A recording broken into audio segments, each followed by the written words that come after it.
Hey, this is great, man. So he's in Bloke's kitchen again. He's going to make roast pork. Went down to the local butcher, the Metzgerei here in my local village. Pre-ordered a beautiful 2 kilo joint of pork shoulder. As you can see, there's plenty of fat on the top there.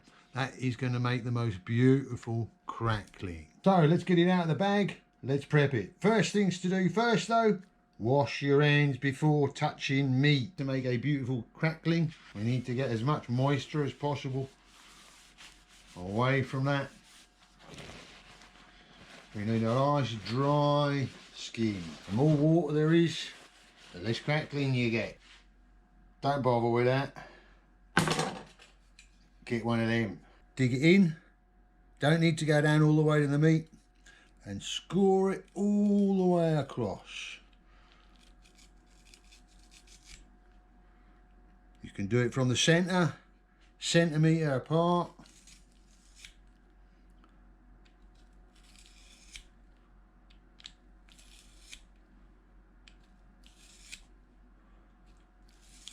Finish it off on the other side. Bung a little bit of olive oil in there, soak it all in around the sides. Use one hand, keep one hand dry. And then you can add your salt. Sea salt, and I've put in a bit of thyme in there and all. Sprinkle it all in.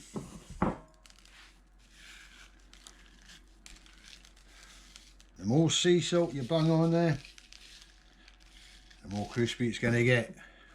Or so they say.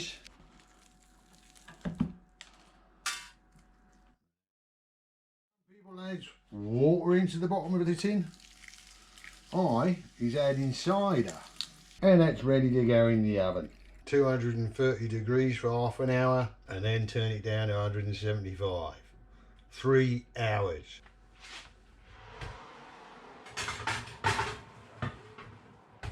It being my birthday, got myself half an IPA there, and I'm going to add the rest of that cider that I put in the tray.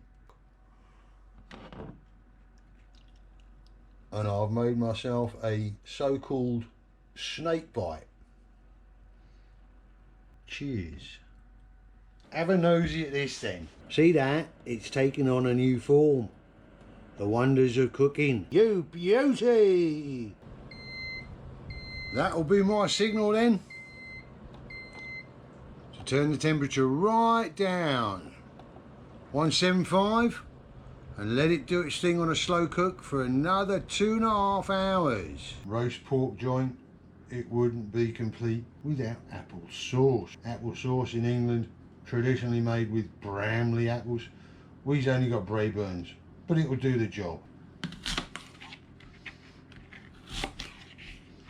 I don't know why some people bother coring them, because you can do it nice and easily with a knife. Chop them up.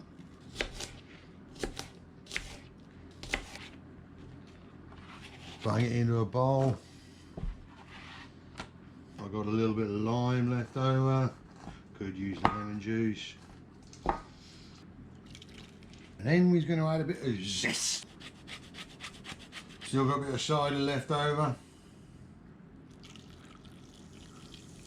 Could use water, and then we're going to add a couple of tablespoons of sugar. I've also got a little bit of cinnamon. Make it a little bit more wintry like. Bring that up to the boil, let it simmer for 5 minutes. Beat it up a little bit. Looking good. Squinch it all down.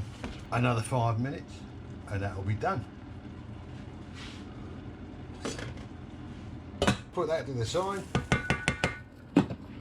Jobs are good. According to my boss there, I've got another 45 minutes thereabouts before I have to sling the veggies in the oven. Might have to reshuffle the trays a bit.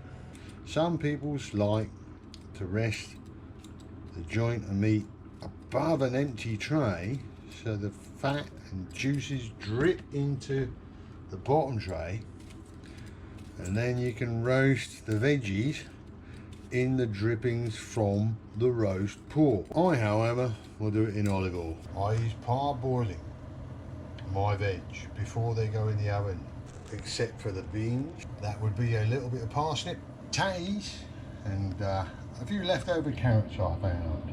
Right, check this out. Roast veggies for roast pork. Cauliflower, bit of leek, tatties, carrots, add a bit of pepper. And I was going to add a bit of rosemary for additional flavour. So, veggies in. 50 minutes. Should be good.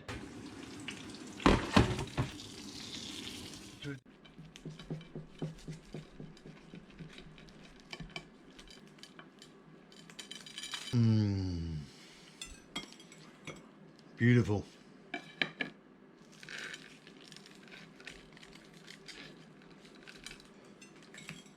There's so much crackling now. Let's just serve it up. All that beautiful veg, cauliflower, potato,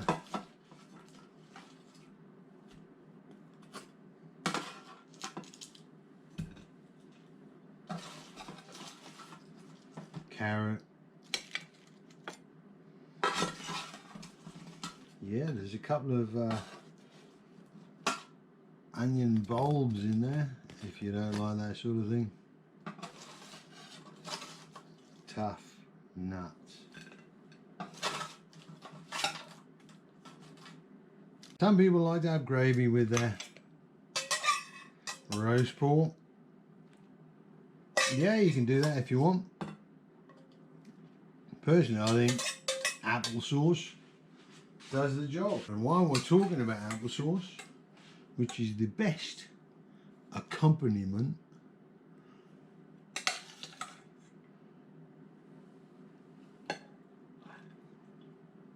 but this dish is not complete without the crackling. Let me just demonstrate this. Oh, cracks off.